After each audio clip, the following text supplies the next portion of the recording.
Bonjour à toutes et à tous et merci de nous rejoindre sur ce nouveau format de notre cycle de conférences des rendez-vous de l'expertise, des débats basés sur des exemples concrets en présence d'experts et d'expertes. Je suis Cléa Chakraverty, journaliste, je suis spécialisée sur les questions de genre et d'inégalité et je suis chef de rubrique au sein du média The Conversation France. Alors avant de commencer, j'aimerais vous donner quelques chiffres.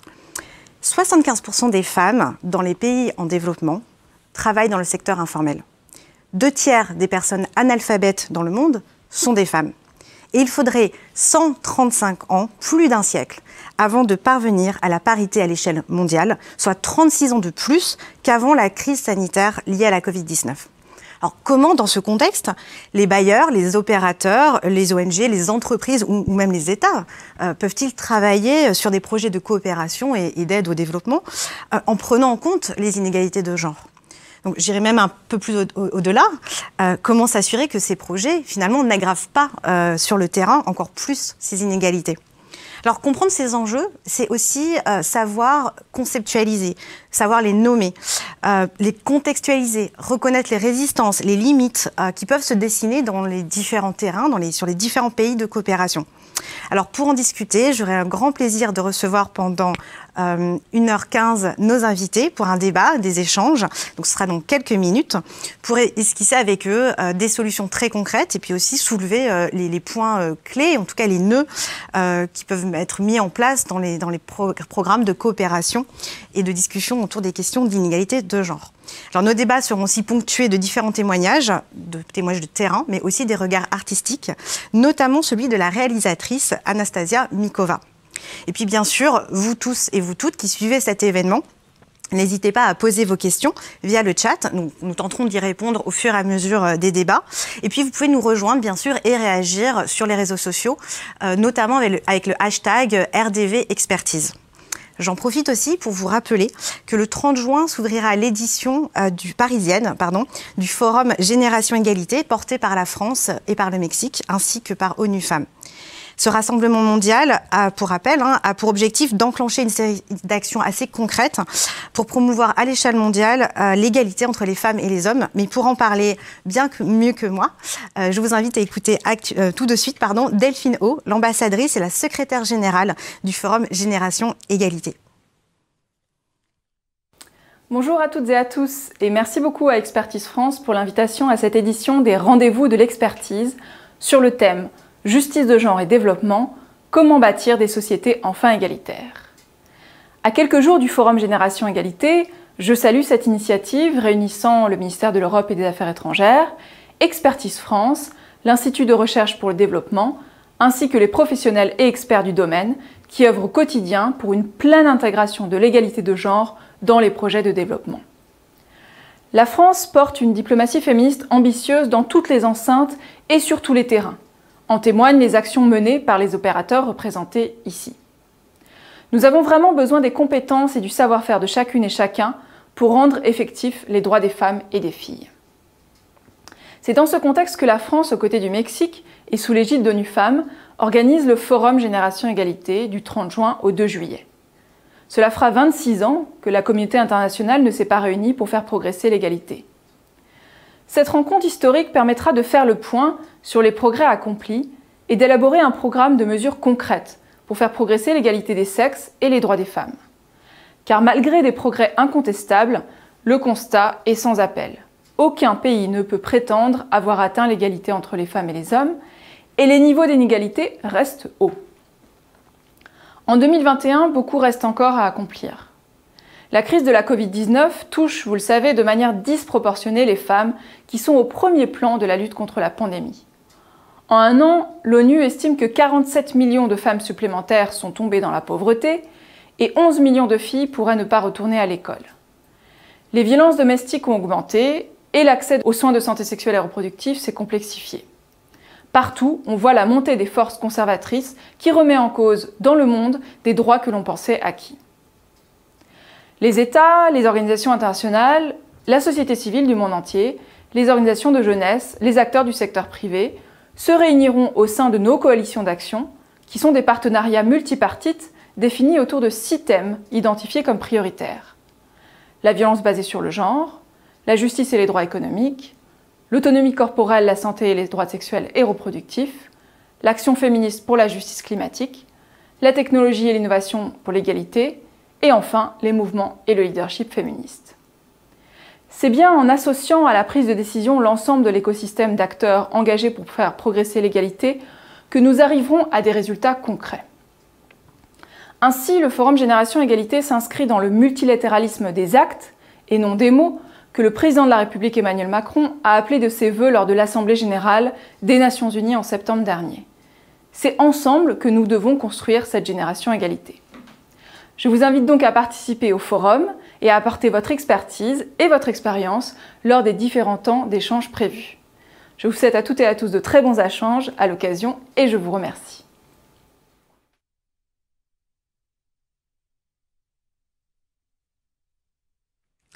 Merci beaucoup, Madame l'ambassadrice. Alors en effet, de nombreuses revendications se font entendre ces dernières années. Elles mettent en avant et déconstruisent d'ailleurs des constructions sociales et culturelles sur lesquelles se reposent et se fondent ces inégalités. Et on peut se poser la question, comment en fait, dans ce contexte, la coopération internationale peut-elle apporter des solutions concrètes et durables ? Alors dans quelle mesure aussi le renforcement de capacités et l'échange de savoir-faire peuvent-ils être des outils efficaces ? Donc pour alimenter ce débat, tout de suite, j'ai le plaisir d'accueillir donc à mes côtés Hervé Conant. Hervé Conant, vous êtes directeur général adjoint en charge des opérations d'Expertise France et vous avez une formation d'ingénieur et vous avez également une expérience dans de nombreux pays. Également Isabelle Guérin. Isabelle, vous êtes directrice de recherche à l'Institut de recherche pour le développement, et vous travaillez notamment sur l'Inde. Et puis Philippe Lacoste, vous êtes directeur du développement durable auprès du ministère de l'Europe et des Affaires étrangères et vous avez été entre autres ambassadeur au Tchad. À distance avec nous, en direct depuis Dakar, nous avons également Oulimata Sarr. Oulimata Sarr, bonjour. Vous êtes directrice régionale d'ONU Femmes pour l'Afrique de l'Ouest et du Centre et vous avez une longue expérience des institutions financières. Donc, merci à toutes et à tous d'être parmi nous. Avant de rentrer un peu plus dans les débats, dans le dur, je vous fais encore un peu patienter et je vous propose de visionner une courte vidéo panorama qui revient sur les enjeux de notre sujet. Près d'une femme sur 3 dans le monde a été exposée au cours de sa vie à de la violence physique ou sexuelle, selon les estimations de l'OMS. Le droit à l'avortement est constamment remis en cause dans de nombreux pays, y compris en Europe, et les féminicides sont en constante augmentation, avec des chiffres records en Amérique latine. Encore 18 pays aujourd'hui dans le monde autorisent légalement les hommes à empêcher leur épouse d'avoir un emploi. Quant à la crise de la Covid-19, elle fera basculer plus de 47 millions de femmes et de filles dans l'extrême pauvreté. Force est de constater que la pleine réalisation des droits des femmes subit encore aujourd'hui une remise en cause constante. Pourtant, les avancées sont bien réelles avec l'adoption récente de conventions et de déclarations internationales portant sur le droit à un monde du travail exempt de violence et de harcèlement, la valorisation du travail, dit du care et de l'emploi décent, ou encore le droit à l'orientation sexuelle et l'identité de genre. Pour Expertise France, assurer l'égalité de genre est donc indispensable à l'amélioration des indicateurs de développement humain. L'égalité de genre n'est pas une option, mais une nécessité à intégrer systématiquement dans la réalisation de tous les projets, qu'ils concernent la gouvernance, la santé, la stabilisation, l'économie, le climat et la biodiversité, ou encore les nouvelles technologies. Ici, en Amérique latine, le programme Eurosocial Plus vise à accompagner les États à améliorer leur politique publique de cohésion sociale en intégrant sensiblement le genre dans tous les secteurs. Au Maroc, le gouvernement consacre désormais un budget dédié à la sensibilisation au genre afin de promouvoir les droits entre toutes et tous. En Tunisie, le financement de start-up porte une attention particulière au développement d'initiatives régionales d'entrepreneuriat féminin. Les pouvoirs publics se saisissent de cette problématique et des mobilisations citoyennes massives sont organisées. La coopération internationale en tant qu'outil au service de la diplomatie féministe française œuvre sur le terrain au plus près des populations pour accompagner ces transformations majeures au nom de la liberté et du respect auquel chaque être humain a droit.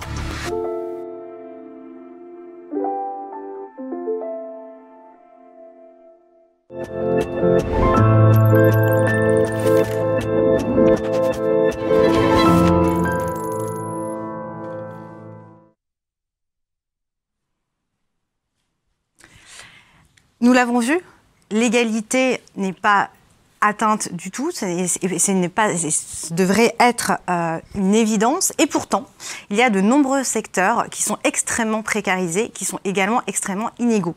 On pense particulièrement au secteur du care, donc tout ce qui touche aux soins à autrui ou le travail domestique également, qui est évidemment très féminisé. Alors pour en parler, je me tourne vers vous, Isabelle Guérin. J'aimerais essayer de comprendre un petit peu, que vous nous expliquiez comment un secteur aussi important génère autant de contradictions et d'inégalités.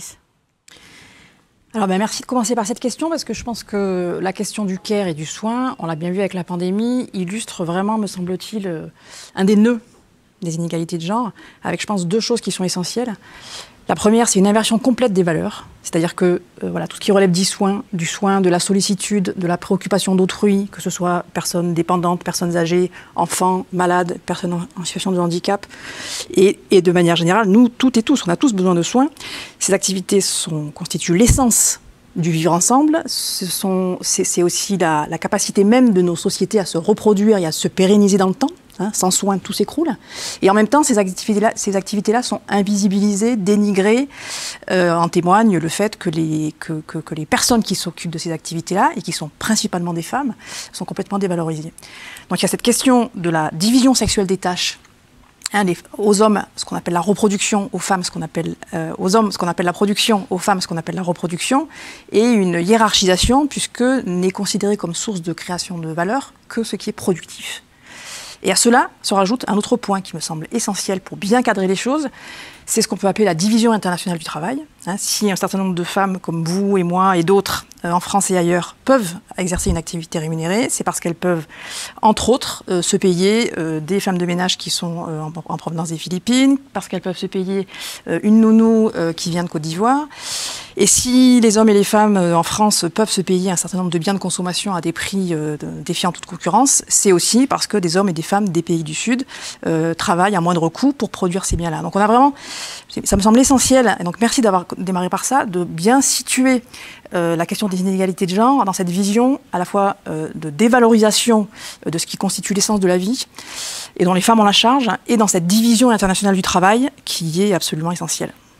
Merci beaucoup Isabelle Guérin. Alors, vous le dites très bien, c'est un secteur où les femmes sont extrêmement présentes, mais néanmoins, elles ne sont pas considérées comme étant finalement importantes. En tout cas, c'est la façon dont vous l'avez bien expliqué.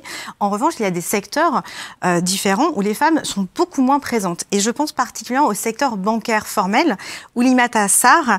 Est-ce que, en tant que professionnelle de la finance et de l'économie, vous pouvez nous expliquer un petit peu sur quoi reposent ces inégalités dans ces secteurs un peu plus spécifiques, également très pointus? Merci beaucoup Cléa pour cette question et surtout pour l'invitation. J'ai beaucoup apprécié la vidéo de Delphine O qui campe le débat, puisque aujourd'hui toute notre conversation va porter sur essentiellement trois choses. En anglais, on appelle ça les 3 R, Rights, Representation and Resources, donc les droits, la représentativité et les ressources. Dans le secteur bancaire, effectivement, les gaps sont énormes en termes de diversité et d'inclusion. Donc, lorsqu'on regarde la masse critique de femmes dans le secteur à travers le monde et particulièrement en Afrique, nous trouvons que nous ne sommes pas des décideurs. Ça veut dire que plus nous montons dans la pyramide, moins nous sommes représentés. Aujourd'hui, Isabelle l'a dit tout à l'heure et Delphine aussi, et même vous Cléa, nous nous retrouvons, nous en tout cas en tant que femmes surtout africaines, dans un secteur informel, un secteur très peu bancarisé. Donc, nous sommes considérés comme n'étant pas une cible, un segment de marché, et le système bancaire, qui est un reflet de sa clientèle, pense que nous n'avons pas un rôle à jouer, ce qui est une grosse erreur. Je terminerai peut-être sur cette question en disant que le problème de la représentativité est dans tous les domaines. Aujourd'hui, vous venez de voir une photo de famille du G7. il y a très peu de femmes sur cette photo. Et je pense qu'il est extrêmement important qu'aujourd'hui, lorsqu'on regarde notre agenda féministe 2.0, qu'on parle du Forum Génération Égalité, qui est vraiment l'opportunité pour nous de passer le flambeau aux plus jeunes, de régler le problème de notre voix. Comment avoir droit au chapitre au-delà de ces délais très longs, hein, on parle de 170 ans pour vraiment gagner le pari de la représentativité. Je pense que nous n'avons pas autant d'années à attendre. Nous voulons un traitement préférentiel, nous voulons des quotas, puisque ça nous permettra de réduire très très rapidement ces écarts dont nous parlons dans le secteur bancaire et d'autres secteurs. Merci beaucoup, Oulimata Sarr. Alors, avant d'aborder les parties traitant plutôt des solutions, et en tout cas d'exemples concrets que vous allez sûrement pouvoir développer, j'aimerais poser une question à Philippe Lacoste, puisque vous avez une longue carrière de terrain et de diplomate notamment, et vous avez aussi relevé sur ces terrains-là l'importance de l'économie informelle, hein, que soulignait très bien Madame Sarr, où les femmes, et également Isabelle Guérin, où les femmes sont employées en fait, mais aussi décisionnaires.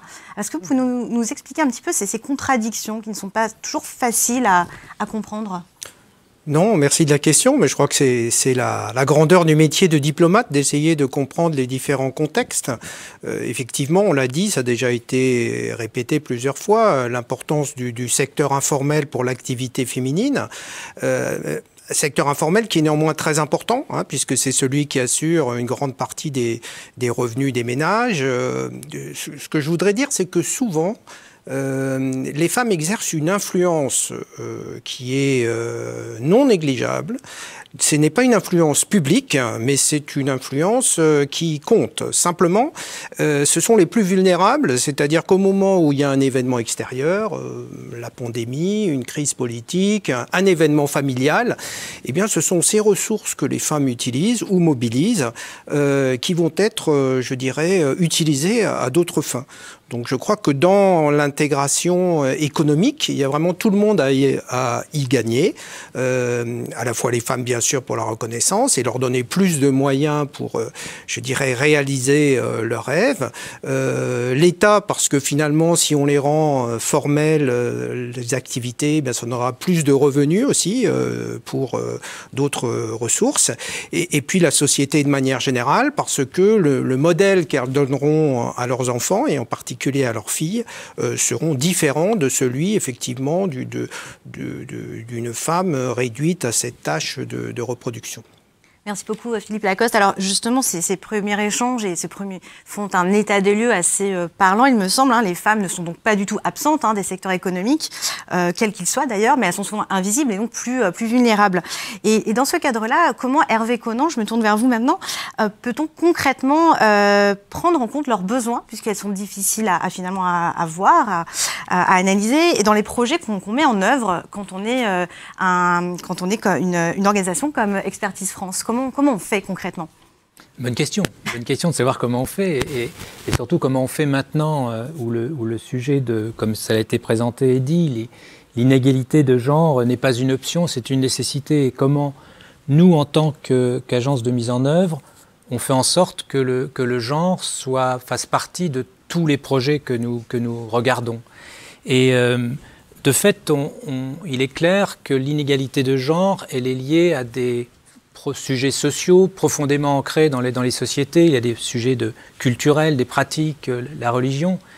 Et donc, travailler sur l'inégalité de genre suppose inévitablement du volontarisme, des engagements et de la redevabilité.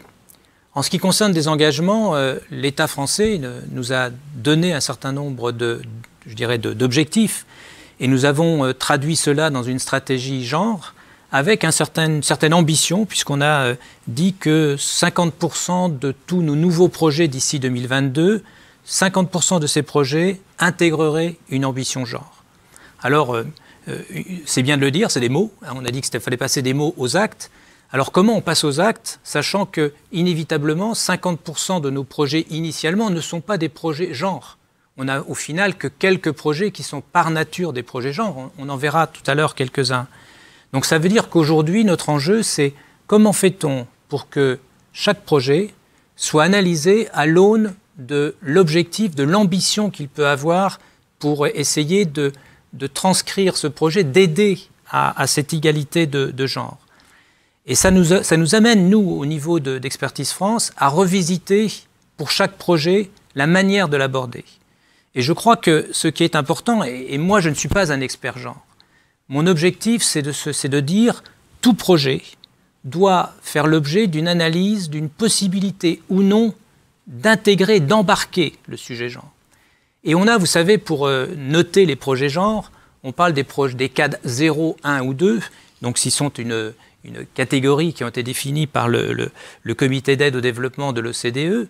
Cadre 0, c'est le projet n'a pas d'objectif, genre en particulier. Cadre 1, il a un objectif, genre au moins, et cadre 2, c'est l'objectif du projet principal, c'est le genre. Eh bien, le fait de dire que j'ai un projet qui soit cadre 0, ça veut dire que je l'ai analysé. Et que j'ai analysé ce projet, et j'en conclus que je ne peux pas faire maître d'activité qui soit orienté vers l'égalité des genres.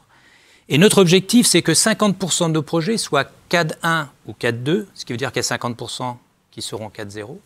Mais ça veut dire que pour chaque projet, nous devons regarder ce qu'il est possible de faire. Récemment, nous analysions un projet qui est un projet d'appui aux forces de gendarmerie au Burkina Faso. A priori, normalement, en temps normal, quand on prend ce projet, on déroule le projet qui doit être fait, on ne se pose même pas la question. Si on s'oblige à se la poser, mais on s'aperçoit qu'à l'intérieur de ce projet, sur un certain nombre d'activités qui vont être menées, en particulier de formation, nous pouvons intégrer des objectifs genre. Ce qui veut dire que c'est vraiment une notion de volonté et d'engagement au niveau d'une structure comme la nôtre, de se poser la question systématique et de voir qu'est-ce qui peut être fait. Et quand on regarde projet par projet, je dirais que presque 50% de projets qui ont une ambition genre est faible. Que si on regarde bien dans chaque projet, presque chaque projet, nous avons cette possibilité de le faire, ce qui suppose quand même de faire un effort sur la connaissance du terrain, des pratiques, et de voir de quelle manière nous devons l'aborder. Parce qu'il y a d'un côté la réalité, enfin il y a la réalité, il y a, je dirais plutôt la théorie, et de se dire qu'est-ce que l'on peut mener comme activité qui va effectivement lutter contre l'inégalité des genres, et de l'autre, il y a la manière dont on va le transcrire sur le terrain. Alors justement, pour parler du terrain, j'aimerais vous proposer d'écouter des témoignages très concrets. Alors c'est un témoignage particulier, c'est le cadre du boucle du Moon Nord et Sahel. Donc c'est un projet qui est porté par Expertise France, justement avec Conan, et financé par l'Agence française de développement. Et on va écouter les témoignages de Khadidia Ouattara, qui est donc chef de projet, et de Salimata Sawogo, qui est bénéficiaire du projet. Elles vont justement mettre en avant et illustrer ce que vous venez de dire, et je vous proposerai les uns et les autres de réagir à cette vidéo.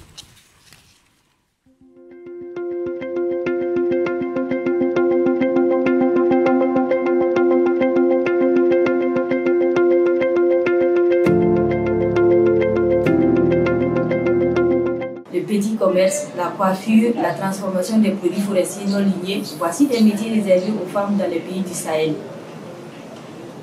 Pourtant, il y a d'autres métiers comme l'énergie solaire, la maçonnerie, la mécanique agricole, qui sont plus rémunérateurs et plus valorisants. Mais les femmes n'aiment pas s'y aventurer à cause de la perception que nos communautés ont de ces métiers et également des préjugés qu'elles nourrissent vis-à-vis des femmes qui s'y aventurent.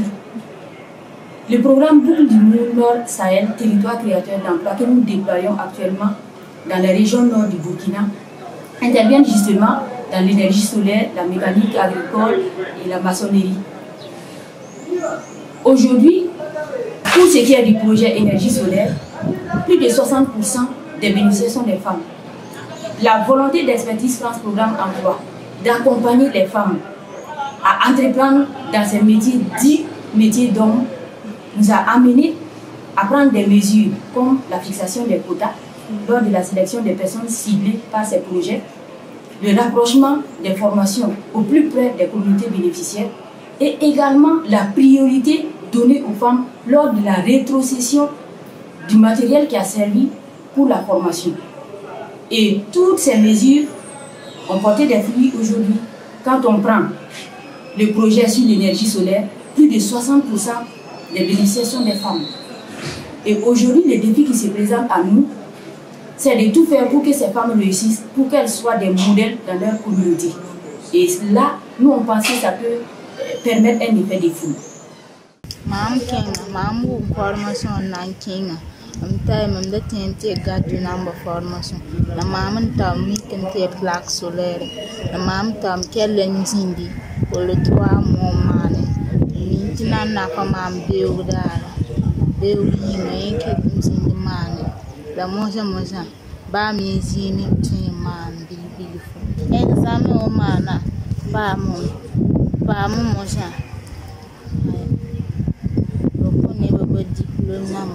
Bankone be diplôme na bayan mo sa teto ensino tuma dan to ensino tuma mo sa on patar ne dan nan tumi na mande course dan nanda sempa ne da mo sa na ensino tuma sin dan tumda ni mi tera pa tuma mam pa mi sino forma pa man formation ten tumi ira pa chere formation de Pamana, Bebe Exactly, Zinzal, la formation Mana, Banga Tada Faya, Banga can yell Kenson Wawa, la Mosan Twenty to Mammy, Pam, one new TP, and that moment that day, I'm not really.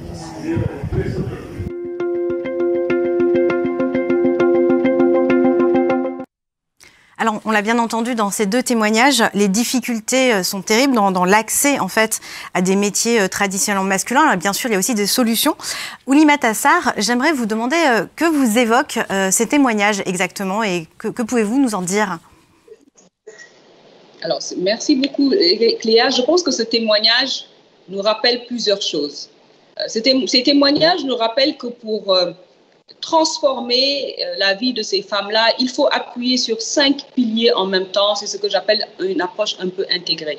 Au-delà des politiques publiques qui doivent dire « nous voulons que les femmes aient un rôle » et qu'il y ait des lois, des normes qui soient instituées par les gouvernements, nous devons renforcer leurs capacités. Donc effectivement, les deux témoignages qu'on a vus, ce sont des témoignages de formation, de renforcement de capacités de femmes essentiellement rurales. Mais au-delà du renforcement de leurs capacités, nous avons besoin de les financer, puisque une fois qu'elles ont acquis cette nouvelle connaissance, comment en faire un business? Et les femmes nous demandent des financements pour cela. Et d'ailleurs, les femmes nous demandent de sortir du ghetto de la microfinance. Parce qu'en Afrique, très vite, on parle de petits montants, mais les femmes cherchent des lignes de crédit, des fonds de garantie, du crédit bail, donc des instruments financiers beaucoup plus complexes que de la microfinance à un taux très élevé. Le quatrième point que ces deux témoignages nous révèlent, c'est l'accès au marché. Aujourd'hui, elle travaille dans l'énergie solaire, mais elle dit qu'elle n'a toujours pas vendu. Donc, dans la formation, nous devons toujours prendre en compte l'accès au marché. Et bien évidemment, je pense que le dernier pilier de la transformation, c'est les infrastructures, donc les routes, l'énergie dont elles ont parlé, et bien évidemment l'accès à l'eau, et la technologie, le digital. Je pense qu'il faut absolument, dans tout ce que nous faisons, moi, en tant que Nations Unies et les autres acteurs qui sont sur le plateau comme Expertise France, qu'on ait toujours cette vision holistique, intégrée de ce que nous voulons faire avec les femmes pour avoir l'impact que nous souhaitons. Merci beaucoup, Oulimata Sarr. Alors, vous avez tout à fait raison. Il faut savoir comment on peut agir sur les terrains concrètement et vous apporter déjà des pistes. On y reviendra tout à l'heure. Mais avant cela, il y a évidemment la question de la résistance aussi des acteurs sur le terrain.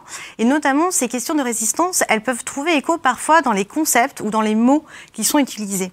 Et là, je voudrais me tourner vers vous, Isabelle Guérin, pour essayer de comprendre en quoi certains concepts peuvent parfois freiner justement les actions de développement, même celles qui vont vers plus d'égalité de genre.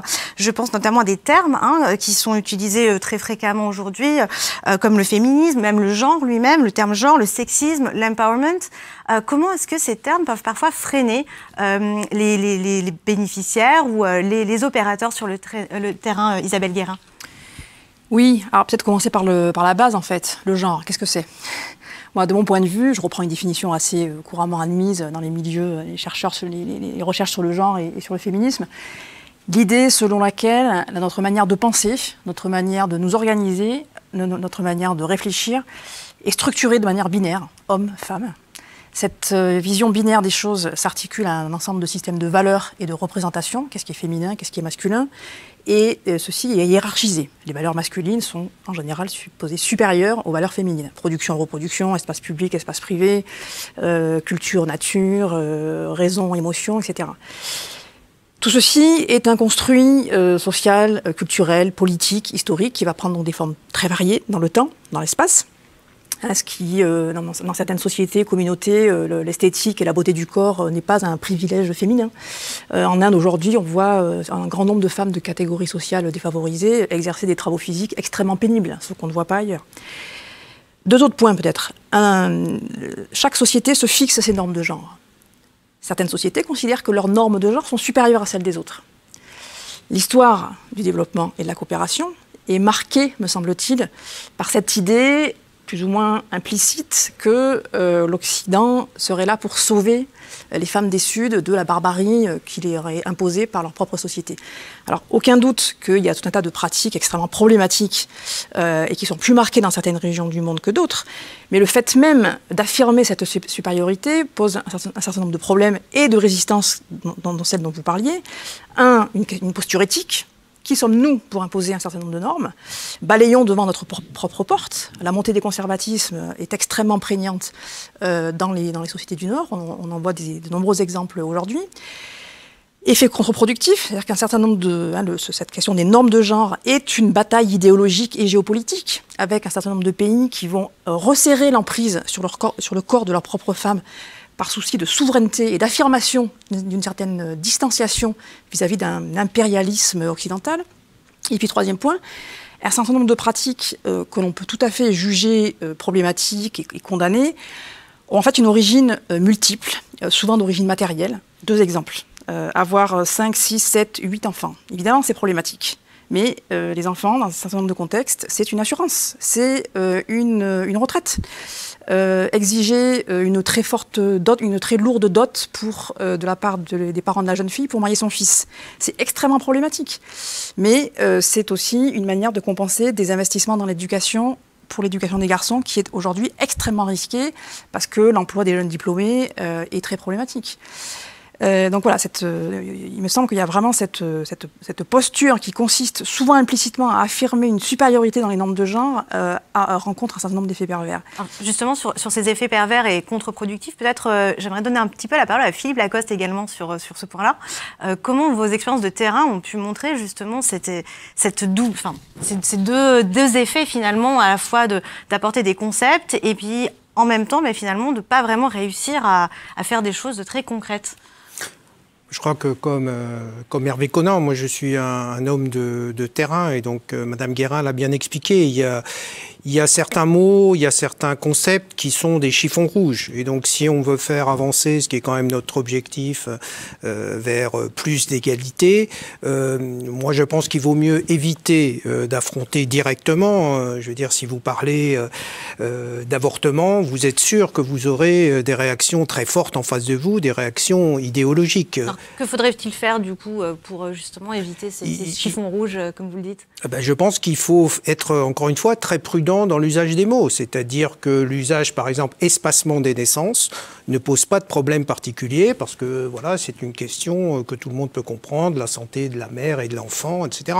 Si vous commencez à parler de contraception, de droit aux femmes à disposer librement de leur corps, même si votre interlocuteur est bien disposé et que peut-être, je dirais, dans un échange privé, il vous dira qu'il est d'accord. En public, jamais il vous dira ça parce qu'en tant que responsable, en tant qu'homme politique, il attirera tout de suite, je dirais, des réactions négatives et donc ce sera très difficile pour lui. Donc je crois qu'il faut se centrer sur un certain nombre d'objectifs très concrets, montrer que c'est, encore une fois, bénéfique à tout le monde. D'avoir une fille éduquée, ça apporte beaucoup d'avantages et qu'à travers ça, c'est intéressant de l'envoyer à l'école. Alors, merci beaucoup Philippe Lacoste. Hervé Conan, peut-être en une minute, et peut-être après Madame Limatassar. Nous recevons beaucoup de questions, donc j'aimerais aussi vous les soumettre. Peut-être juste pour compléter ce que disaient Isabelle et Oulimata, c'est qu'on voit bien que pour nous, on a deux enjeux. Le premier enjeu, c'est de bien comprendre le terrain. Parce que on n'est pas là pour simplement calquer des normes et savoir ce qu'il faut faire et venir avec un produit fini. On a donc une connaissance du terrain et de bien comprendre ce que l'on peut faire et comment on peut avancer, je dirais, faire bouger les curseurs. Et de l'autre côté, ce que disait Limatou, c'est qu'on voit bien par l'exemple du Burkina, c'est qu'arriver jusqu'au dernier kilomètre, c'est de l'abnégation, c'est toujours pareil, un volontarisme. Et donc, il faut bien comprendre le terrain et il faut s'assurer que l'ensemble des mesures qui sont prises vont permettre d'atteindre les objectifs qu'on s'est fixés. Et ça, je crois que c'est notre rôle, nous, en tant qu'agence de mise en œuvre, de bien préparer les choses, bien comprendre et bien suivre les choses et les adapter au contexte et même au fur et à mesure que le projet avance. Et ça, c'est vrai pour beaucoup de sujets, mais en particulier pour ce sujet-là, puisqu'on sait qu'on a des fortes résistances. Merci beaucoup Hervé Conan. Oulimata Sarr, vous voulez peut-être réagir rapidement avant de passer à quelques questions du public? Oui, moi j'ai beaucoup aimé les interventions parce qu'effectivement aujourd'hui on s'est rendu compte que les femmes pendant très longtemps ont fait leur plaidoyer toutes seules. Et aujourd'hui pour faire bouger les lignes, particulièrement en Afrique, j'ai beaucoup aimé faire bouger les curseurs, il nous faut nos hommes. Il nous faut ce qu'on appelle nos he for she, nos lui pour elle, ces hommes champions qui disent « moi je défends ma fille, je défends ma sœur, je défends ma femme ». Et pour ce faire, au niveau des pays, au niveau du Sahel, nos partenariats sont avec tout le monde, les chefs traditionnels, les chefs religieux, puisqu'on sait que pour faire bouger les lignes et surtout changer les normes sociales, nous avons besoin de l'engagement de nos hommes. Nous sommes dans le développement, donc nous arrivons avec des principes majeurs. Moi, vous ne me trouverez jamais sur le terrain de la sémantique et de la confrontation. Parce que je sais que, comme je pense que c'est Hervé qui l'a dit, nous n'avons pas besoin d'aller là-bas, d'aller vers nos bénéficiaires avec des concepts. Moi, je dis toujours aux plus jeunes et même aux plus âgés, je leur dis, qu'est-ce que vous pensez que Malala Yousaf, prix Nobel de la paix, et les filles de Chibok qui ont été enlevées au nord du Nigeria ont en commun? Et d'habitude, on me dit, bon, voilà. Malala Yousaf allait à l'école et elle s'est fait tirer une balle dans la tête par des extrémistes qui ne voulaient pas qu'elle aille à l'école. Les Chibok Girls qui ont fait l'objet du mouvement Bring Back Our Girls sont allées à l'école et ont été enlevées. On parle de 214 filles. Ces deux événements ont quelque chose en commun, c'est qu'il y a des hommes à travers le monde qui sont convaincus que l'éducation des filles est une menace. Nous avons des pays du Sahel aujourd'hui où toujours cette fille est extrêmement vulnérable. Et d'ailleurs, la dernière anecdote, on nous rappelait que lorsqu'elles se marient aujourd'hui, on ne leur offre plus des meubles, on ne leur offre pas des bijoux, on leur offre un âne. On leur offre un âne parce que la corvée d'eau est sa corvée la plus importante. Donc nous, dans les principes des Nations Unies, de ce qu'on appelle le No One Left Behind, donc aller vraiment au dernier miles, nous allons à la recherche de cette jeune fille rurale et nous avons besoin de créer autour d'elle un écosystème de moyens, de politiques publiques, de lois, tout ce qui peut la propulser, tout ce qui peut l'aider pour aller monter en puissance. Et je pense que les Nations Unies, Expertise France et les autres acteurs, nous sommes convaincus qu'il nous faut aujourd'hui une approche intégrée. Merci beaucoup, Oulimata Sarr. Alors, je vais vous laisser la parole puisque nous avons une question très pertinente justement sur le sujet de l'instruction. C'est une question qui nous vient de Fatoumata Samaké Traoré du projet PFA Guinée-Conakry. Et elle pose la question suivante. Pour bâtir une société égalitaire, il faut favoriser la formation, instruction des hommes et des femmes afin qu'ils comprennent de quoi il s'agisse. Il faut en fin de compte créer le déclic genre. C'est tous les niveaux de la société. À quand ce déclic est toute la question. Qu'en pensez-vous, Oulimata ? C'est une excellente question et je pense que le Forum Génération Égalité qui démarre à Paris ce 30 juin offre une réponse à cela. Nous sommes tous convaincus que la réponse viendra de tout le monde. Donc les gouvernements seront à Paris, le secteur privé, les associations, les organisations de la société civile, les jeunes, les femmes, les hommes. Il faut que tout le monde mette la main à la pâte. Aujourd'hui, si nous voulons faire un leapfrog, un pas de géant, un saut de géant, il nous faut sauter ensemble. Vous savez que nous avons un agenda à 2030 qui est l'agenda des objectifs de développement durable. En septembre 2015, 193 pays sont signataires, donc ce n'est plus juste les pays en voie de développement, mais c'est le monde entier qui s'engage à un monde plus juste. Je demande toujours aux femmes, si vous devez vous souvenir d'aucun objectif du développement durable, il y en a 17, il faut vous souvenir du numéro 5. Et le numéro 5, c'est l'égalité des genres et l'autonomisation de la femme. Nous pensons que c'est un objectif qui est un accélérateur, qui est un intégrateur. Sans l'autonomisation de la femme, nous n'atteindrons pas zéro faim, santé pour tous, climat. Donc nous sommes au centre de ce que le monde veut faire. Et nous demandons des investissements conséquents. Et surtout en Afrique, des investissements conséquents dans l'éducation. Merci beaucoup à Oulimata Sarr. Alors, il y a une autre question qui vient abonder finalement dans votre sens et aussi dans le sens de notre discussion. J'aimerais vous la poser à vous, Philippe Lacoste. C'est Radia Oudjani qui demande quel programme de coopération pour mieux cibler les plus jeunes, garçons et filles, seul garant d'un réel changement de mentalité et du développement d'une nouvelle masculinité. Et je poserai également la question à nos autres invités. Vous êtes libre de réagir, bien sûr. Philippe Lacoste. Bien sûr, je crois que la France a l'objectif d'avoir une diplomatie féministe. Et cette mise en œuvre, qui est une instruction politique forte, on a bien vu que la première chose que nous avions à faire, c'était déjà de faire de la formation interne pour comprendre, comme a dit Mme Guérin tout à l'heure, de quoi y retourner, quels instruments on pouvait utiliser, quel recul on pouvait avoir. Et donc effectivement, l'éducation, je dirais, des jeunes garçons est tout aussi indispensable sur une réflexion, un recul sur les rôles qui sont attribués dans les sociétés à l'un ou l'autre. Et dans les exemples qui ont été donnés à travers le projet, on peut montrer qu'il y a des rôles qui sont attribués à des femmes qui peuvent très bien être exécutés par des hommes, et inversement.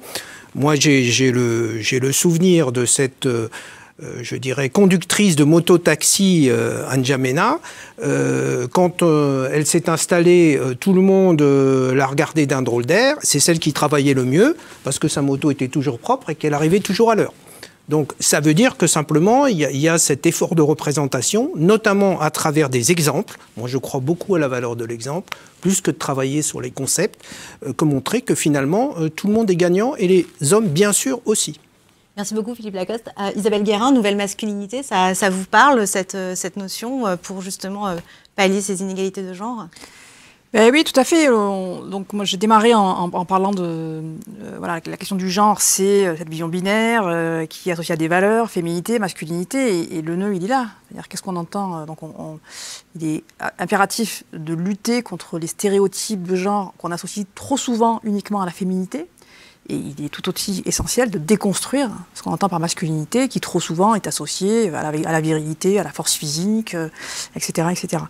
Et donc l'éducation, effectivement, est quelque chose de central. Après, j'insisterai juste que oui, personne ne peut être contre l'éducation, il faut être pour l'éducation. J'insisterai juste sur de quelle éducation parle-t-on, parce que l'éducation est aussi un vecteur essentiel de reproduction des stéréotypes. Donc il faut aussi beaucoup travailler sur le contenu pédagogique des systèmes éducatifs, et puis s'intéresser aussi à la qualité de l'éducation. On peut avoir des taux extrêmement élevés qui progressent en matière d'éducation des filles, et il faut s'en réjouir, mais il faut aussi se préoccuper de est-ce qu'elles vont jusqu'au bout, est-ce qu'elles ne sont pas empêchées d'aller régulièrement et d'avoir une participation continue pour des raisons de charges domestiques ou de difficultés de transport. Il peut y avoir des difficultés multiples qui font que le contenu même et la qualité de la participation des filles à l'éducation peut être entravée. Merci beaucoup Isabelle Guérin. Alors on poursuivra nos échanges dans un tout petit moment. Hervé Conant, je vous ferai réagir également. Mais j'aimerais juste avant qu'on écoute une personnalité. Il s'agit d'Anastasia Mikova. Elle est donc co-réalisatrice du film Woman qu'elle a donc réalisé avec Yann Arthus-Bertrand, excusez-moi. Et c'est un film qui est sorti en 2020 et qui reflète finalement la parole de plus de 2000 femmes à travers le monde. Je vous propose de l'écouter.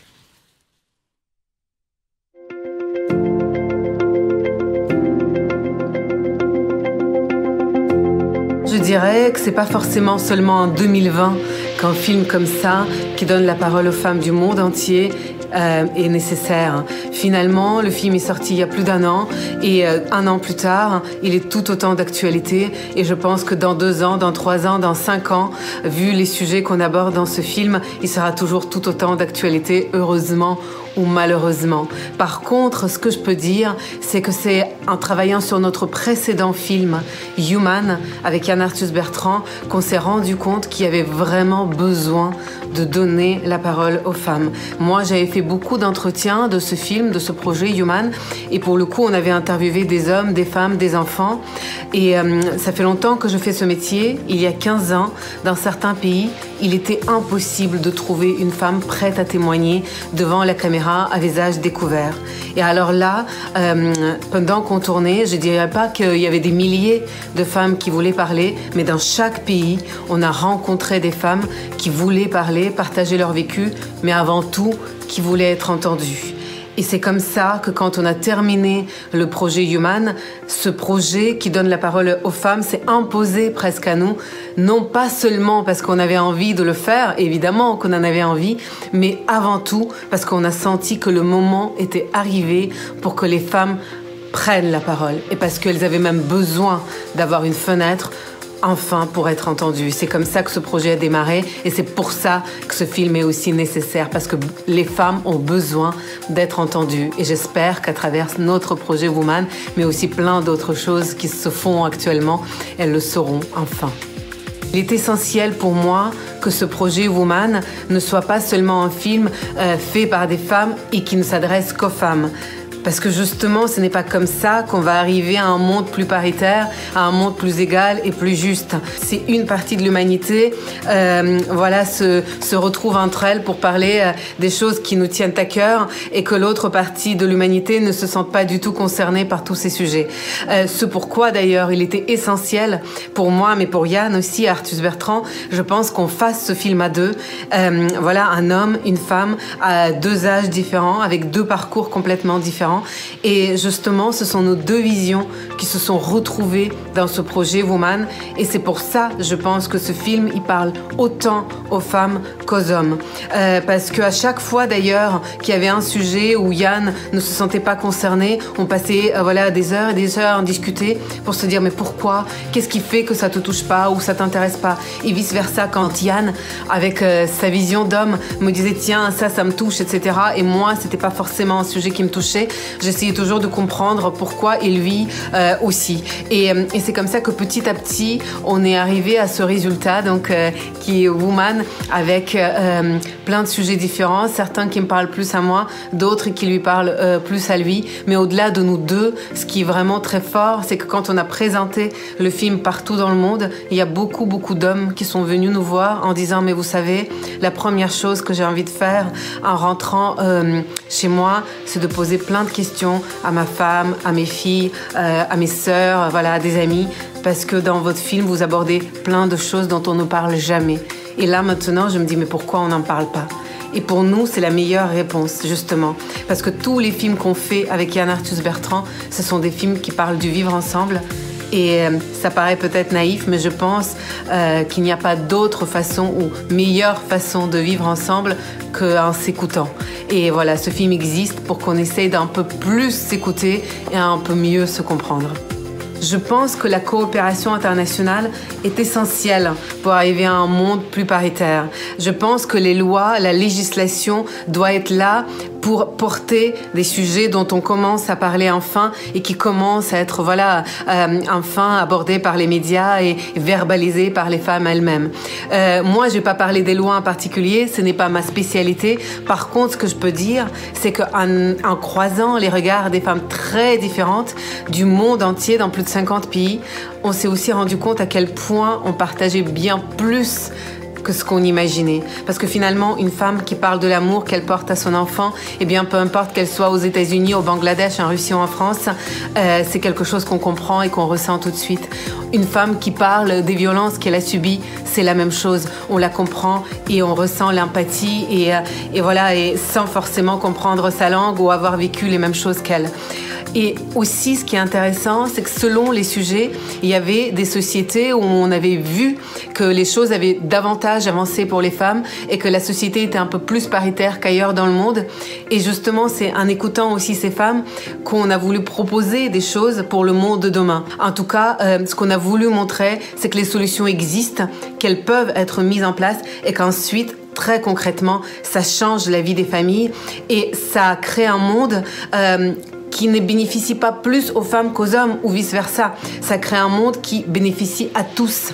Parce qu'un monde où la moitié de l'humanité n'est pas représentée, n'est pas écoutée, n'est pas entendue, n'est pas un monde juste, n'est pas un monde qui peut être heureux. Et donc, nous, c'est ça qu'on a voulu montrer. Et je pense que la coopération internationale, elle est essentielle aussi pour ça.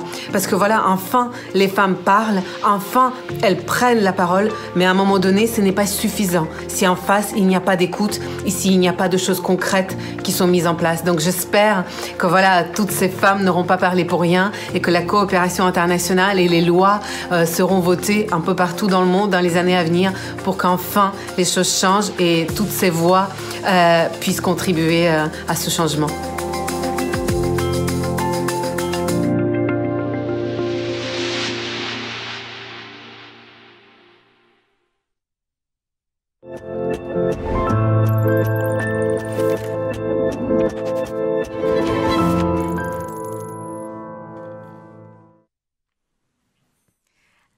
Hervé Conant, j'aimerais connaître votre sentiment suite à cette vidéo et j'ai deux questions pour vous. La première, c'est le besoin de l'écoute et de la parole des femmes, notamment dans les projets de coopération. Et la seconde, qui a été évoquée par la réalisatrice Anastasia Mikova, qui est aussi une question qui a été posée par l'un de nos auditeurs, c'est la question des lois, de la législation. Comment est-ce que la coopération internationale peut à la fois écouter les besoins des femmes, apprendre de ces besoins, mais aussi jouer, influencer sur la question de la législation? Tout d'abord, pour réagir par rapport à l'intervention, elle montre bien que le sujet du genre est un sujet qui nous concerne tous. Et il est important d'avoir aussi, par ce genre de film, des actions de formation, de MOOC, on pourra parler de tout ce qu'il faut que chacun se sente concerné. Et c'est pas parce qu'on décide qu'on va faire du genre qu'on va se sentir concerné. C'est pas parce qu'un projet va être CAD 1 qu'on va se sentir concerné. C'est pas un sujet de cocher des cases. C'est un sujet d'avoir une réelle compréhension de toute cette complexité pour faire bouger les lignes. Et je crois que c'est là qu'on arrive à l'écoute. Parce qu'on parle souvent d'approche participative pour bien comprendre le milieu dans lequel on intervient. Est-ce que l'approche participative, c'est juste une activité que l'on mène parce que ça fait partie du jeu et que si on ne fait pas d'approche participative, on dit que le projet n'est pas bon? L'approche participative suppose d'écouter réellement les personnes. Et je trouve que le film Woman, de ce point de vue, par la densité qu'il représente, inévitablement, doit apporter des déclics. Et ce que nous avons, nous, besoin, c'est vraiment que ce déclic existe, qu'on soit dans l'écoute et qu'on puisse regarder réellement comment on fait pour faire bouger ces lignes. Et dans ces lignes, on a les lignes du quotidien. On l'a vu également sur d'autres films qui sont passés juste avant. Il y a les petites lignes du quotidien qui vont changer le quotidien des femmes, qui vont leur permettre de faire autre chose que ce qui leur était destiné. Et ça, c'est aussi important. Et on voit toute la difficulté que ça représente. L'autre sujet que vous abordez, c'est le sujet des lois. Et qui est beaucoup plus complexe, puisqu'il a effectivement pour vocation de faire en sorte que l'ensemble de l'environnement facilite pour un grand nombre, puisque les projets, on est quand même sur des nombres petits par rapport aux millions dont on parle aujourd'hui, qui sont les inégalités qui existent. Donc les lois sont importantes, mais elles doivent aussi tenir compte, comme le disait Philippe tout à l'heure, de l'environnement dans lequel on est. Et que les lois, il n'y a pas une loi générale que l'on imposerait et qui serait, je dirais, notre objectif, c'est de faire que la loi de tel ou tel pays soit la même que la nôtre, parce que nous, on est sûr qu'on a raison, et nous avons défini des lois égalitaires. Et là, ça veut dire encore écouter et faire en sorte qu'on puisse faire progresser au fur et à mesure ces sujets de genre. On a travaillé récemment au Chili, dans le cadre du programme Eurosocial, sur la nouvelle constitution. Et tout l'enjeu a été de faire en sorte que cette Constitution intègre les enjeux de genre. C'est des mois de travail, c'est un premier pas, c'est certainement pas une fin en soi. Donc on est dans des logiques peut-être de petits pas. Parfois on peut faire des grands pas, parce que là par exemple au Chili, il y avait cette opportunité de faire un grand pas. Mais dans la majorité de nos programmes aujourd'hui, comme on doit, je dirais, faire bouger des stéréotypes, c'est forcément quelque chose qui est une œuvre de longue haleine. Et c'est ce qui rend aussi difficile l'action dans la coopération, c'est que c'est facile de vous mettez un branchement d'eau, il n'y avait pas d'eau, il y a de l'eau. Là, sur le genre, il n'y aura pas noir-blanc. On saura simplement, à un moment donné, essayer de faire en sorte que ces lignes bougent. Je parlais de curseur tout à l'heure, c'est ça notre enjeu. Et la loi est forcément une opportunité de peut-être faire parfois bouger le curseur plus vite, ou en tout cas de donner un environnement qui va être favorable ensuite pour refaire pousser, pour rebouger le curseur par petits bouts. Merci beaucoup Hervé Conan. Alors effectivement, bouger le curseur, ça implique aussi donc écouter les femmes. C'est ce que disait également la réalisatrice, que vous avez souligné aussi. Et justement sur ce point-là en particulier, Isabelle Guérin, vous qui avez travaillé sur les luttes de nombreuses femmes, de féministes, mais aussi de paysannes, d'ouvrières en Inde en particulier, souvent ces femmes, on a le sentiment qu'elles s'organisent, mais sont-elles vraiment écoutées? Pour rebondir sur les propos qui ont été entendus à l'instant, qu'en pensez-vous exactement sur certains secteurs en particulier? Oui, moi je dirais que j'ai souvent tendance à osciller quand mon pain quotidien, c'est ces questions de genre, avec à la fois un regard qui est quand même assez pessimiste. On a vu toutes les discriminations, avec parfois des retours en arrière. C'est quand même un combat extrêmement tortueux. Puis on s'attaque à des rapports de pouvoir, donc c'est forcément compliqué et ce sera forcément long. Et en même temps, ce qui permet d'espérer, il y a quand même des bonnes nouvelles, c'est que le monde entier est traversé de luttes. Pas que féminines, mais c'est vrai que par rapport à toutes les discriminations auxquelles elles sont confrontées, on constate quand même qu'un certain nombre de cas, ces luttes sont quand même initiées et tirées par des collectifs féminins. Lutte contre l'extractivisme, lutte contre la déforestation, lutte contre la défense d'une certaine forme d'agroécologie. C'est un autre sujet, mais ces luttes féministes sont aussi très liées à la question de la conservation de l'environnement, qui fait partie du même problème d'inversion des valeurs dont on a déjà parlé précédemment. Des femmes qui s'organisent pour faire de l'entrepreneuriat collectif, pour mutualiser les moyens de production, pour accéder au marché, on a vu à quel point c'était compliqué, pour accéder collectivement à des crédits bancaires, pour accéder plus facilement à des ressources. Des employés domestiques qui se battent pour faire reconnaître leur emploi comme un vrai travail et auprès des employeurs pour avoir des conventions collectives, auprès des autorités publiques pour faire en sorte que certaines législations soient passées pour un salaire minimum, pour de la protection sociale, etc. Donc vous avez ces collectifs, je n'ai pas cité de pays en particulier parce qu'on en trouve partout. On en trouve partout et la difficulté, c'est que ce sont des collectifs qui sont souvent invisibilisés, une fois de plus. Ce n'est pas forcément des mouvements sociaux très organisés, ils sont parfois en marge des partis politiques, en marge de certains mouvements féministes, parce qu'il y a une diversité de formes de féminisme. Et je pense que la coopération, me semble-t-il, a un rôle majeur à jouer pour appuyer ces initiatives dont la force est d'être ancrées dans des territoires particuliers. Donc il ne s'agit surtout pas de les monter en échelle ou de les répliquer. Elles n'ont de sens que parce qu'elles sont tirées par des femmes, parfois par des hommes, et parce qu'elles sont inscrites dans des histoires singulières et dans des systèmes de valeurs qui leur sont spécifiques, et qu'elles répondent à des enjeux qui font vraiment sens localement. Mais en revanche, ce sont des initiatives qui ont désespérément besoin d'appui financier, d'appui pour appuyer tout leur combat de revendication qui suppose une véritable expertise, appui pour essaimer, pour se constituer en réseau, pour dépasser l'échelle locale et s'articuler avec d'autres formes de contestation à des échelles nationales et internationales. Et le dernier point que je dirais, c'est que aussi, coopération, moi je vois ça comme quelque chose de symétrique. C'est-à-dire qu'il s'agit d'aider, mais il s'agit aussi de recevoir. Et là, je pense qu'on a aussi beaucoup de leçons à tirer de toutes ces formes de lutte qui montrent que d'autres futurs sont possibles et qui peuvent être source d'inspiration, y compris dans nos propres sociétés. Et il me semble que là, il y a vraiment une matière à réflexion sur la manière dont la coopération peut véritablement appuyer l'effervescence de ces initiatives qui sont malheureusement trop invisibilisées, alors que leur potentiel me semble véritablement porteur d'un autre futur. Absolument, et je pense qu'on pourra en discuter tout à l'heure.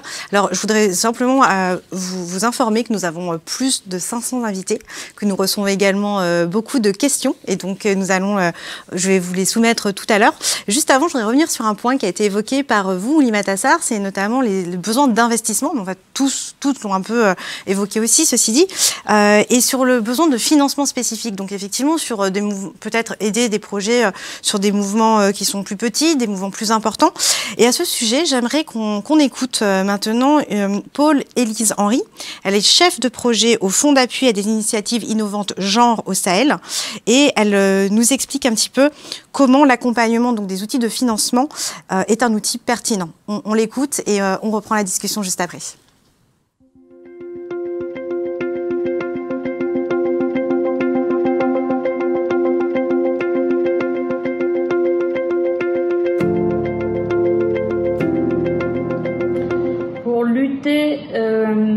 Efficacement contre les inégalités hommes-femmes dans les pays du Sahel, il nous semble primordial de soutenir les organisations de la société civile, les mouvements et groupements de défense des droits des femmes, parce que ce sont elles qui sont les plus proches des populations et ce sont elles qui peuvent influencer et apporter des changements de façon durable et influencer aussi les politiques publiques.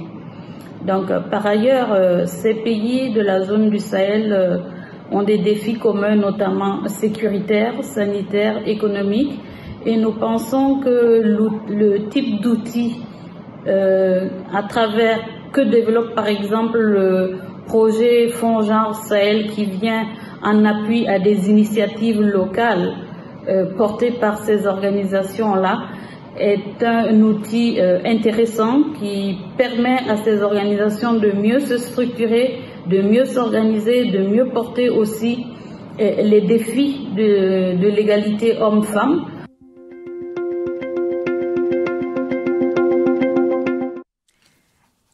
Oulimata Sarr, j'aimerais que vous réagissiez à cette intervention et surtout que vous nous expliquiez un petit peu quelles sont les solutions concrètes qui peuvent émerger de financements particuliers, d'initiatives que vous avez ou que vous portez d'ailleurs toujours. Alors, merci beaucoup parce que je vais vous parler d'une belle initiative au niveau du Sénégal qui s'appelle Femmes et Développement Durable et qui parle de climat. Au nord du Sénégal, le Sénégal a pour objectif une autosuffisance en riz, et parce que nous sommes des gros mangeurs de riz, de tchéboudienne, et les femmes au nord du Sénégal produisent un tiers de ce riz-là.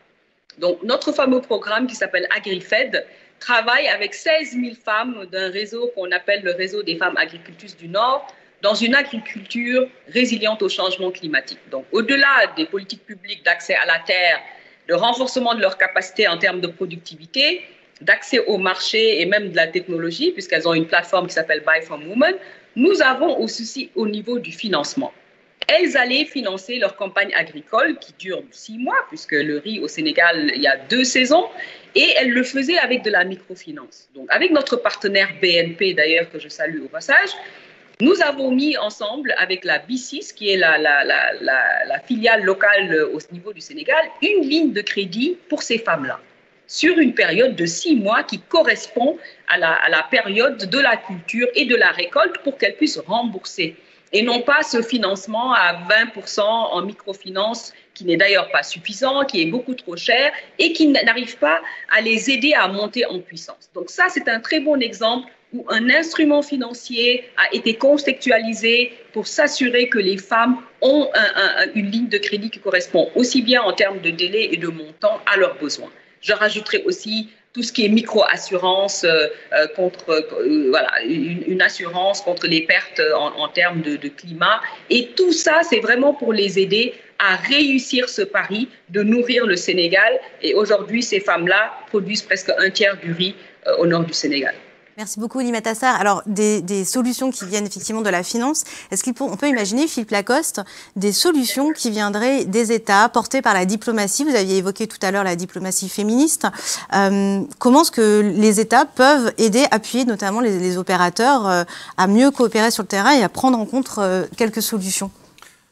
Écoutez, oui, moi je pense par exemple à un projet que nous menons, mais nous ne sommes pas les seuls, avec la Banque africaine de développement, un petit peu sur le même modèle que de ce que vient d'expliquer Madame Sarr, c'est-à-dire trouver des produits, j'ose dire des produits genrés, mais qui s'adressent spécifiquement aux femmes parce que souvent elles remboursent mieux que les hommes, et avec des conditions de crédit, je dirais, qui soient acceptables. Et donc ça, c'est un système de garantie qui permet à la fois aux femmes qui ont déjà une activité de rentrer dans le secteur formel, mais de se développer.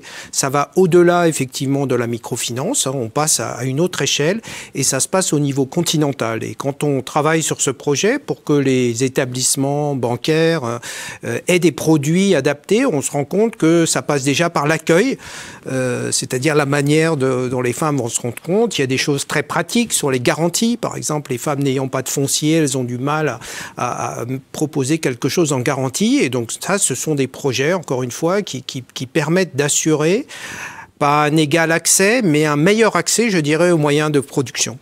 Merci beaucoup Philippe Lacoste. Alors nous avons des questions assez spécifiques de certains de nos auditeurs. Alors plus de 600 personnes maintenant nous écoutent. C'est des questions que je voudrais adresser à la fois à Isabelle Guérin et à vous Hervé Conant. C'est des questions sur la question de la prévention des violences sexuelles sur le terrain, notamment en milieu rural, mais aussi des agents qui sont impliqués sur le terrain. Quelles sont des solutions concrètes qu'on pourrait imaginer, à la fois venues peut-être des mouvements très ancrés que tout à l'heure vous souleviez Isabelle Guérin, ou bien des opérateurs, Hervé Conant? Bon, cette question des violences, elle est essentielle, elle est partout. Hein, il n'y a pas de solution toute faite. Je pense qu'on est là encore dans un problème systémique qui fait intervenir des croyances, qui fait aussi intervenir, je dirais peut-être un point. Il y aurait beaucoup à dire, hein, on pourrait y passer des heures, ma réponse va certainement être décevante pour notre auditeur ou notre auditrice, mais je dirais que, alors même que les violences contre les femmes ne sont absolument pas l'apanage des milieux sociaux défavorisés, hein, y compris en France, dans des milieux extrêmement aisés, il y a de la violence domestique. Pour autant, il y a quand même un certain lien, me semble-t-il, entre une communauté ou un territoire qui est en crise et qui va être source d'émasculation. Quand des hommes perdent leur boulot, quand des hommes sont menacés dans leur statut, il y a quand même une répercussion immédiate sur l'entourage et qui se traduit par de la violence. Et donc il me semble qu'il y a vraiment, on est encore dans une nécessité d'approche systémique qui consiste certes à condamner, mais aussi à tenir compte de l'ensemble des facteurs qui peuvent amener certains types d'hommes à exercer ce type de violence. De la même manière que l'alcoolisme, par exemple. Hein, il ne s'agit pas de dire « il ne faut pas boire, c'est pas bien ». Oui, effectivement, on est tous d'accord. Mais en même temps, si on ne tient pas compte du rôle que l'alcool peut avoir dans le fait d'endurer des travaux physiques extrêmement pénibles, dans le fait de pouvoir supporter certaines formes de domination, toute mesure visant à éradiquer l'alcoolisme, dont on sait qu'il est aussi lié aux violences domestiques, sera vouée à l'échec. Hein, donc, encore une fois, cette vision systémique qui essaye systématiquement et en permanence de comprendre la complexité de ces phénomènes. Alors, ça rend les choses complexes, mais en même temps, je crois que c'est la seule manière d'avancer. C'est difficile de faire l'impasse en même temps. Hervé Conant, peut-être un tout dernier mot, quelques secondes. En quelques secondes sur les violences faites aux femmes, nous travaillons beaucoup sur le Sahel et en particulier dans l'appui aux forces de sécurité intérieure pour essayer de permettre ce retour de l'État et d'avoir une certaine sécurité. On sait aussi que les forces de sécurité intérieure, aujourd'hui, dans les pays du Sahel, peuvent être aussi source de violences sexuelles auprès des populations qu'elles sont censées garder, sécuriser. Et dans les programmes que nous menons, au-delà de les équiper, au-delà de leur permettre d'être présents sur le terrain de manière sécurisée pour ces forces, on a tout un volet de formation, d'accompagnement de l'ensemble de ces forces, des hauts gradés jusqu'au bas de l'échelle, pour s'assurer qu'ils prennent en compte ces enjeux. Et on va commencer un travail sur les forces prévotales, donc toutes ces forces qui sont en lien avec les forces qui agissent sur le terrain, pour être en capacité aussi d'avoir des enquêtes sur d'où viennent les exactions et s'assurer que derrière ceux qui ont fait des exactions soient sanctionnés, parce que c'est aussi par ce type d'éducation et de contrôle que l'on peut y arriver. Donc c'est bien évidemment sur des exemples très précis, mais aussi qui sont très prégnants aujourd'hui au Sahel et qui amènent à un certain nombre d'enclaves que l'on retrouve dans ces pays à basculer dans un enjeu de cohésion sociale, parce que les personnes qui subissent ces violences sexuelles, eh bien de fait, elles sont souvent ensuite marginalisées et créent une absence de cohésion sociale qui est aussi recherchée d'ailleurs par les groupes terroristes. Merci beaucoup Hervé Conant. Alors malheureusement, nous allons devoir conclure ces échanges qui sont absolument passionnants. On pourrait y rester des heures. Merci beaucoup Isabelle Guérin, merci Oulimata Sarr, merci Philippe Lacoste et bien sûr merci Hervé Conant. J'invite évidemment tous nos auditeurs à continuer à suivre le débat puisque nous allons maintenant accueillir Jérémy Pelé qui est directeur général d'Expertise France pour conclure l'événement et pour qu'il puisse nous apporter lui aussi ses perspectives. Merci beaucoup.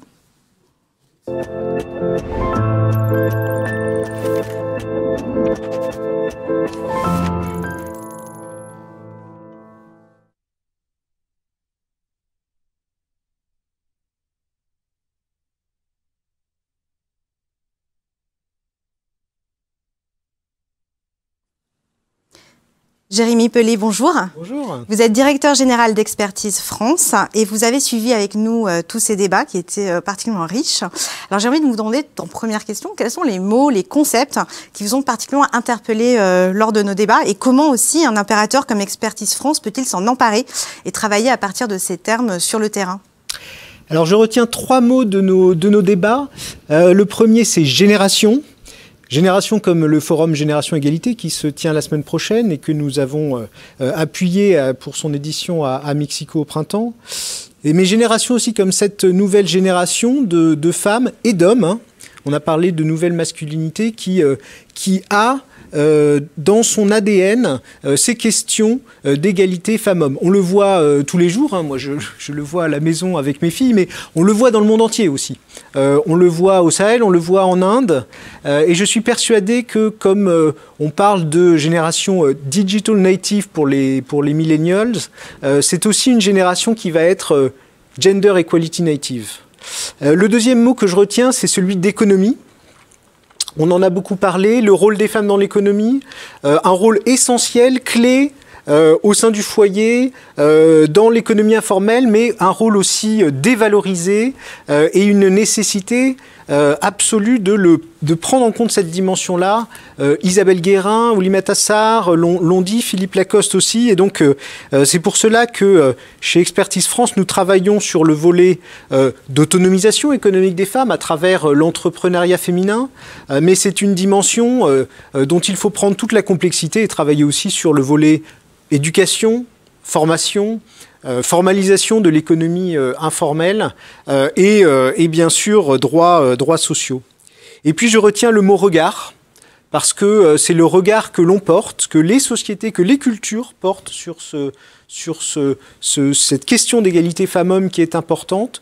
Regard aussi parce que, on l'a vu, la culture peut aider à changer le regard, hein, avec l'exemple du film Woman, et c'est important qu'on ait cette notion-là.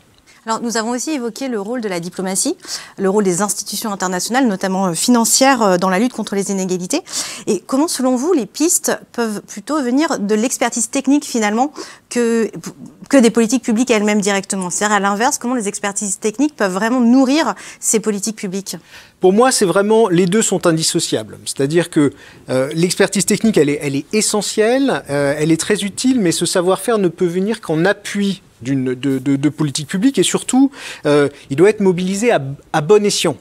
On l'a vu, ça ne peut pas être un modèle occidental plaqué dans le monde, parce qu'on va ne faire que renforcer les résistances. Cette expertise technique, elle doit être mobilisée dans un dialogue d'égal à égal, de pair à pair, comme on dit, c'est-à-dire entre techniciens.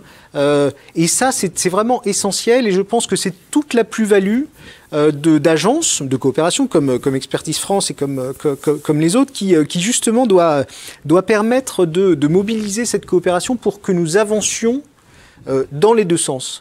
Pour moi, je prendrais un exemple très concret, c'est l'action que nous en avons parlé sur l'Amérique latine à travers le programme Eurosocial mené avec l'Union européenne.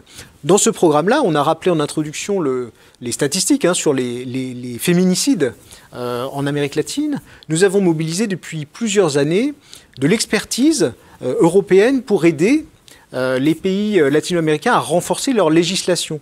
Et aujourd'hui, sur le sujet des violences faites aux femmes, un certain nombre de pays d'Amérique latine ont fait des législations qui sont finalement en avance sur les nôtres et quelque part c'est nous qui aujourd'hui prenons exemple sur le dispositif qui ont été adaptés. Donc on voit bien qu'à des problématiques qui sont des problématiques globales, mondiales, les solutions doivent être créées en commun. Alors justement, vous le mentionnez très bien, Expertise France répond à ces défis, mais comment y répondre dans ces dimensions les plus transverses? Et ne faut-il pas quelque part, c'est aussi une question de nos auditeurs, former les opérateurs, les collaborateurs sur le terrain? Qu'est-ce qui est possible en la matière, Jérémy Pelé? Alors beaucoup de choses sont possibles. Nous avons rappelé tout à l'heure, Hervé l'a rappelé, que pour une agence comme Expertise France, cela suppose de se doter d'outils pour faire en sorte que cette dimension d'égalité femmes-hommes soit bien prise en compte dans les projets. On a rappelé l'objectif d'avoir la moitié de nos projets avec un objectif du projet spécifique, au moins sur ces questions d'égalité femmes-hommes. C'est aussi une question de culture interne de l'agence. On s'est doté d'une feuille de route ambitieuse sur le sujet. Et plus généralement, notre rôle, il est d'aller au-delà. Et comme vous le dites, il est aussi de former sur ces questions d'égalité femmes-hommes, y compris les professionnels du développement et de la coopération. Et c'est pour cela qu'avec le ministère de l'Europe et des Affaires étrangères, avec l'Agence française de développement, avec la Banque africaine de développement, nous avons travaillé à la mise en place d'un cours massif en ligne, un MOOC, comme on dit en anglais, pour former les professionnels du développement à la manière d'intégrer cette dimension du genre au sein des projets de développement.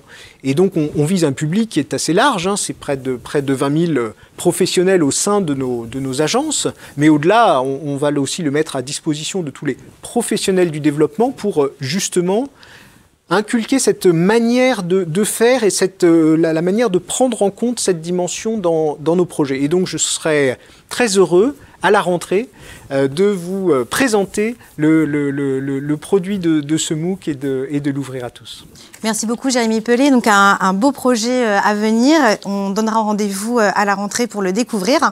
Je voudrais maintenant vous remercier tout d'abord, remercier également tous nos intervenants. Un grand merci à tous nos invités, nos auditeurs. Vous étiez plus de 700. Vous veniez du Burkina Faso, du Cameroun, du Sénégal, du Brésil, d'Algérie également, de Turquie, du Liban et bien sûr de l'Italie et bien sûr de France. Vous pouvez réécouter, en tout cas visionner ce replay sur le site expertisefrance.fr ainsi que sur ses réseaux sociaux. Rendez-vous en septembre pour la prochaine édition des Rendez-vous de l'expertise. Merci beaucoup.